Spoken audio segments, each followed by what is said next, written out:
आ रहा है, गरुड़ को आज्ञा के गरुड़ जाओ, मेरा मित्र आ रहा है, मूर्छित हो रहा है रास्ते में, उसको लेके आओ और द्वारिका का जो द्वार है वहां पर रख दो। गरुड़ जी आए, सुदामा जी जैसे ही मूर्छित होकर गिरे वैसे गरुड़ जी लेके उनको कहां पर रखा, द्वारिका नगरी के। सुदामा जी जागे, देखा तो इतना बड़ा सुवर्ण का नगर, एक पूरा बड़े बड़े द्वार थे जिसके, और आगे गए, कहा कि भैया जय श्री कृष्ण, कौन सा नगर है ये?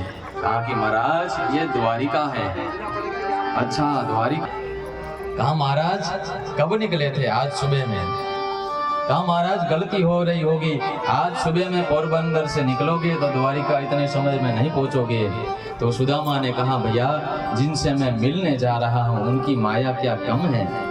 वैसे सुदामा आगे गए, दूसरे भक्त वैष्णव से पूछा भगवान द्वारिकाधीश कहाँ विराजते हैं? कहा कि महाराज आपको किसी को पूछने की जरूरत नहीं है, देखो सामने जगत मंदिर दिखाई दे रहा है, इतना बड़ा सुवर्ण का महल, और जिस जगत मंदिर पे 52 गज की जो ध्वजा है वहीं पर आप चले जाइए, वहीं पर भगवान द्वारिकाधीश विराजते हैं। और आए हैं भगवान द्वारिकाधीश के महल के सामने सुदामा जी।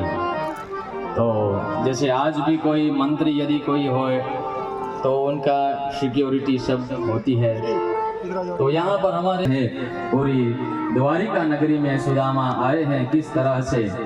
तो कहा कि भैया जय श्री कृष्ण, जय श्री कृष्ण, कहाँ जाना है? अरे द्वारिकाधीश से मिलने जाना है। कौन है आप? कहा कि मैं पोरबंदर से आया हूँ, ब्राह्मण हूँ और द्वारिकाधीश मेरे मित्र हैं। तो द्वारपाल मुस्कुराने लगे कि द्वारिकाधीश और आपके मित्र? अरे महाराज आपकी हालत तो देखिए, ये फटी धोती पहनी हुई है आपने और आप कह रहे हैं कि द्वारिकाधीश मेरे मित्र हैं। कहा कि हाँ भैया हमने पढ़ाई साथ में की है, आप एक बार द्वारिकाधीश को जाकर कहो कि आपसे उनका मित्र मिलने आया है।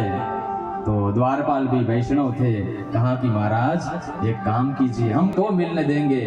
बीड़ी जी ने पान का बिड़ला दिया है, द्वारपाल आया, भगवान द्वारिकाधीश की जय हो। कहा महाराज बाहर द्वार पे एक दुबला सा पतला सा ब्राह्मण आया हुआ है, पोरबंदर से आया है, आपका मित्र बता रहा है, और कहा कि पूछे तो कहना कि नाम है सुदामा। और नाम सुनते ही भगवान द्वारिकाधीश खड़े हो गए, 2-4 ऐसे भगतिये थे वो साथ में कूदने लगे। जैसे ही सुदामा को देखा, सुदामा ने भगवान द्वारिकाधीश को देखा और दोनों